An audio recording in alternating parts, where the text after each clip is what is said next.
മാന്യസദസ്സിന് വന്നേ. എനിക്കിന്ന് കിട്ടിയിരിക്കുന്ന വിഷയം എന്ന് പറയുന്നത് കലോത്സവത്തിന്റെ പ്രാധാന്യം എന്നതാണ്. കലോത്സവത്തിന്റെ പ്രാധാന്യം എന്ന് വെച്ചാൽ കുട്ടികളുടെ ചെറുപ്പത്തിൽ നിന്നുണ്ടാകുന്ന കഴിവുകളെ വളർത്തിയെടുത്ത് അവരെ ജില്ലകളായും സബ് ജില്ലകളായും സംസ്ഥാനങ്ങളായും വരെ എത്തിക്കാൻ കഴിയുന്ന ഒന്നാണ് കലോത്സവം എന്ന് പറയുന്നത്. അപ്പോൾ അതിന്റെ പ്രാധാന്യം വർദ്ധിച്ചെടുക്കേണ്ടത് അത്യാവശ്യം തന്നെയാണ്. കാരണം നമുക്കറിയാമല്ലോ, നമ്മുടെ കേരളത്തിൽ തന്നെ പല കഴിവുള്ള കുട്ടികളും ഉണ്ടാവുന്നുണ്ട്. അപ്പോൾ അവരുടെ കഴിവ് പുറത്തെടുത്ത് ലോകമെല്ലാം അറിയേണ്ടവർ തന്നെയാണ്, അല്ലാതെ എവിടെയെങ്കിലും ഒരു മൂലയ്ക്ക് കുമിഞ്ഞുകൂടിയിരിക്കേണ്ടവരല്ലാതെ. അതുകൊണ്ട് തന്നെയാണ് സ്കൂളുകളിൽ കലോത്സവം നടത്തി അവരുടെ കഴിവുകളെയൊക്കെ മനസ്സിലാക്കി കലോത്സവത്തിൽ അവർ സബ് ജില്ലയായാലും ജില്ലയായാലും സംസ്ഥാനമായാലും ഒക്കെ എത്തുന്നത്.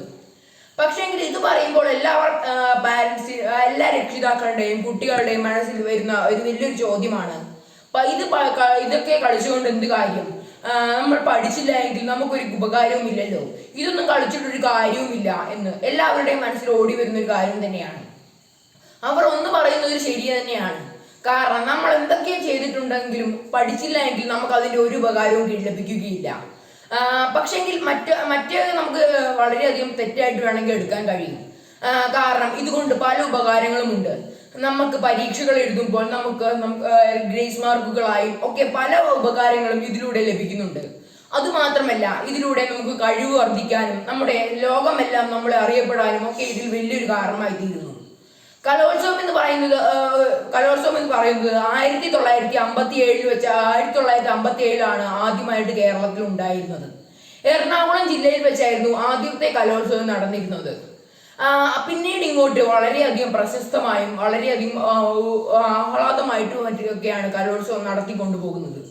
കലോത്സവം നടത്തുന്നതോടുകൂടി തന്നെ കുട്ടികളിൽ പല തരത്തിലുള്ള ബോധങ്ങളും നല്ല നല്ല ബോധങ്ങളും ഒക്കെ ഉണ്ടായി വരുന്നുണ്ട്.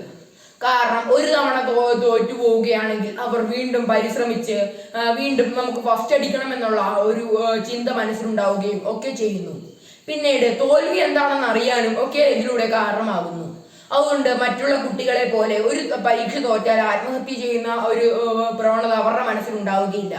അവർ തോൽവി എന്താണെന്ന് അറിഞ്ഞുകൊണ്ട് തന്നെ അവർക്ക് അത് വീണ്ടെടുക്കാനുള്ള കഴിവ് അവരുടെ മനസ്സിലുണ്ടായിരിക്കും.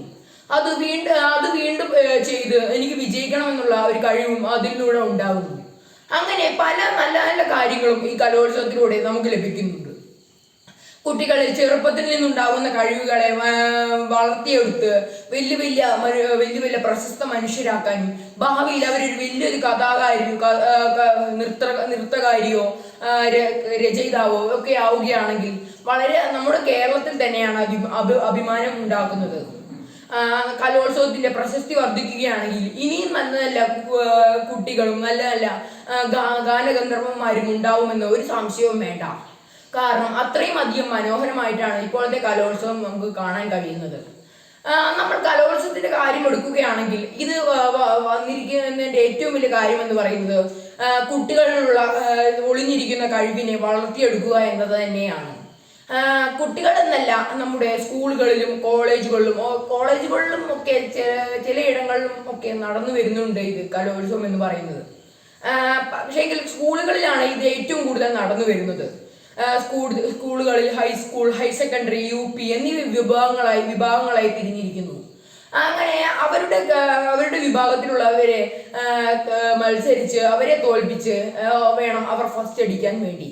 പക്ഷേ ഇതിലൂടെ അവർക്ക് സ്നേഹബന്ധവും ഒക്കെ ഉണ്ടായി വരുന്നു. ഇപ്പോൾ ഒരാൾ ഡാൻസ് ചെയ്യാൻ കയറുമ്പോൾ അവർക്ക് മേക്കപ്പ് ചെയ്ത് കൊടുക്കാനും അവരെ പ്രോത്സാഹിപ്പിക്കാനും പലവരുണ്ടാകും. അപ്പോൾ ആ ഡാൻസ് കളിക്കുന്ന ആളുടെ ജയം അവർ മാത്രമല്ല അനുഭവിക്കുക, അവരുടെ കൂടെ സപ്പോർട്ട് ചെയ്ത അവരും അനുഭവിക്കും. അതുപോലെ തന്നെയാണ് തോൽവിയും, എല്ലാവർക്കും പങ്കിട്ടായിരിക്കും അവർ അനുഭവിക്കുക. അപ്പോൾ ഇതിന്റെ പിന്നിൽ പല സ്നേഹബന്ധങ്ങളും വളർന്നു വരാൻ ഏറ്റവും കൂടുതൽ കാരണമാകുന്നു. പക്ഷേ ഇതൊക്കെ ഇങ്ങനെ നല്ല കാര്യത്തിലൊക്കെ നടക്കുന്നുവെങ്കിലും പല മോശ കാര്യങ്ങളും നമുക്ക് കാണാൻ കഴിയുന്നത് തന്നെയാണ്. ഈ കലോത്സവം ഒക്കെ നടക്കുമ്പോൾ രക്ഷിതാക്കളുടെ മോശമായ ഇടപെടൽ മൂലം പല പ്രശ്നങ്ങളും ഉണ്ടായി വരുന്നു. പക്ഷേ നമുക്ക് ഏറ്റവും കൂടുതൽ മോശമായി തോന്നുന്നത് ജഡ്ജസിന്റെയും ഒക്കെ മോശമായ മാർക്കിടലും ഒക്കെയാണ്. ഇപ്പോൾ കുറെ കുട്ടികൾ നല്ലവണ്ണം ഡാൻസ് കളിച്ചിട്ടുണ്ടെങ്കിലും അവർക്ക് ഫസ്റ്റ് കൊടുക്കാതെ അധികം നല്ലവണ്ണം കളിക്കാത്ത കുട്ടികൾക്ക് ഫസ്റ്റ് കൊടുക്കുന്നു. അതൊക്കെ വളരെയധികം മാനസികമായി വിഷമം ഉണ്ടാക്കുന്ന ഒരു കാര്യം തന്നെയാണ്. കാരണം കുട്ടികൾ വർഷങ്ങളായും ദിവസങ്ങളായും മാസങ്ങളായും ഇരുന്ന് കഷ്ടപ്പെട്ട് പഠിക്കുന്ന കാര്യങ്ങളൊക്കെ അവർക്ക് നല്ലവണ്ണം കളിച്ച് ഫസ്റ്റ് അടിക്കാതിരിക്കുകയാണെങ്കിൽ അവർക്ക് വളരെയധികം വിഷമം ഉണ്ടാകും.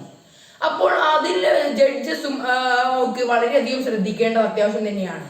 ഇപ്പോൾ നമുക്ക് പലയിടത്തും കാണാൻ കഴിയുമല്ലോ ജഡ്ജസിന്റെ മോശമായ വിലയിരുത്തൽ കാരണം പല പ്രശ്നങ്ങളും ഉണ്ടായിരിക്കുന്നത്. അപ്പോൾ അതൊക്കെ മാറ്റേണ്ടതും അത്യാവശ്യം തന്നെയാണ്. എങ്കിൽ മാത്രമേ നമ്മുടെ കലോത്സവത്തിന്റെ കാര്യം വളർന്നു വരികയുള്ളൂ.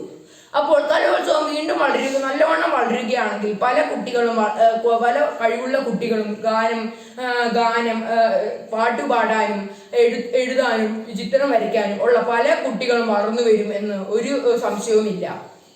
നമുക്കറിയാമല്ലോ പഠനം എന്ന് പറയുന്നത് എല്ലാവർക്കും പറ്റുന്ന ഒരു കാര്യം തന്നെയാണ്.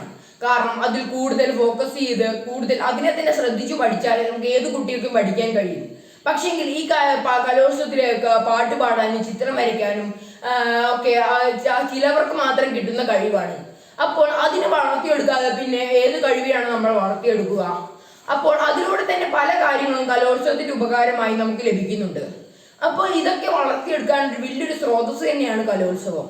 അപ്പോൾ നമ്മൾ ആ കലോത്സവത്തെ നല്ലവണ്ണം വളർത്തിയെടുക്കേണ്ടത് അത്യാവശ്യം തന്നെയാണ്. ജഡ്ജസിനെ നല്ല മാർക്കിടലും ഒക്കെ അത്യാവശ്യം തന്നെയാണ് ഈ ഘടകത്തിൽ.